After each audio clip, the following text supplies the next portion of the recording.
हाम्रो राजा र रानी साथको प्रजननको तयारी हुँदैछ।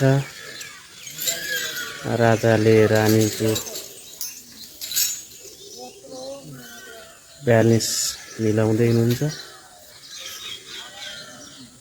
चितवन राष्ट्रिय निकुञ्जमा राजसापको ठुलो कन्ट्रिब्युसन छ। नेपालमा सरकारले व्यवस्थित रूपमा हात्ती पालनका लागि हात्ती ल्याइसकेपछि हात्तीको सङ्ख्या बढाउनको लागि अन्य हात्तीको तुलनामा रोनाल्डो राजाको एकदमै उल्लेख्य भूमिका छ।